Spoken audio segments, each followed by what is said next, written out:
Good evening and welcome to the channel's studios here in London with your international news around the world in 5.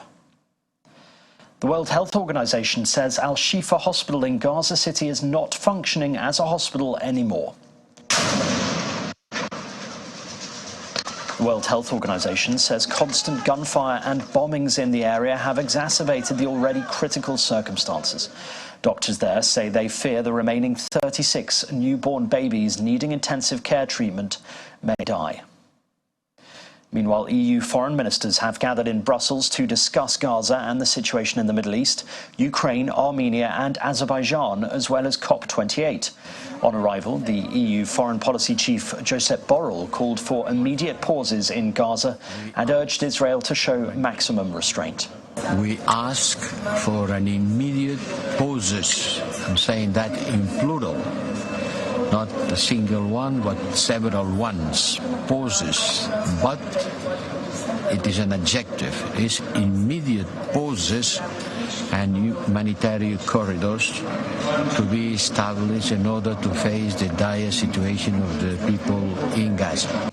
Residents of India's capital Delhi have woken up to smoky skies as air quality dropped again after the festival of Diwali.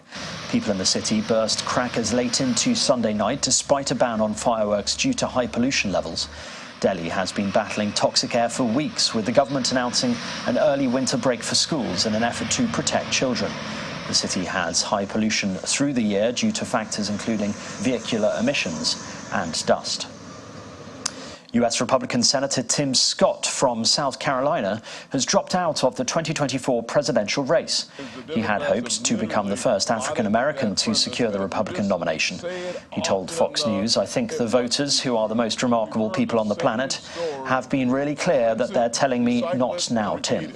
Although Tim Scott was very well funded, he failed to make an appreciable impact in opinion polls.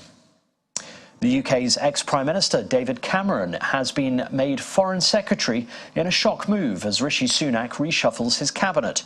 It is a remarkable return to government for the former Conservative Prime Minister, in office between 2010 and 2016.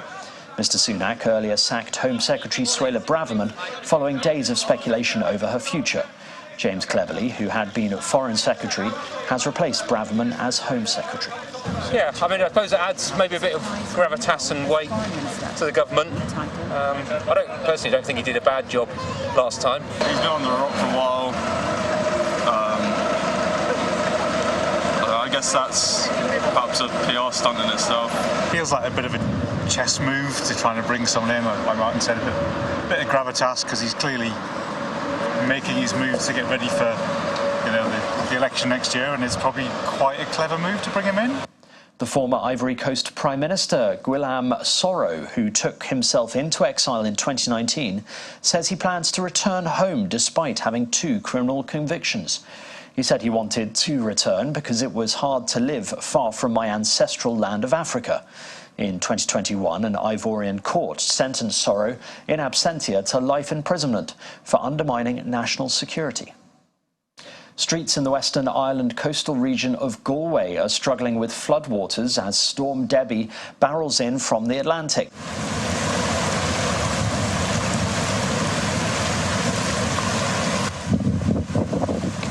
Videos posted to social media showed parked vehicles partially submerged while wind and heavy rains lashed the streets. Debbie is expected to move east across Ireland and towards England as Britain's Met Office issued alerts for strong winds of up to 80 miles per hour in the northwestern county of Lancashire. And a lion that was spotted walking through Ladispoli, west of Rome, has been captured and returned to the circus in Italy after it escaped. Videos posted on social media show locals shocked at seeing the big cat roaming the streets of the seaside town. Kimber the lion was caught more than 5 hours after the initial alert was raised. Circus owner Ronnie Vassallo said the lion was doing fine and that investigations were underway to find out how he escaped. And that's your international news around the world in 5. Now back to the channel's studios in Lagos.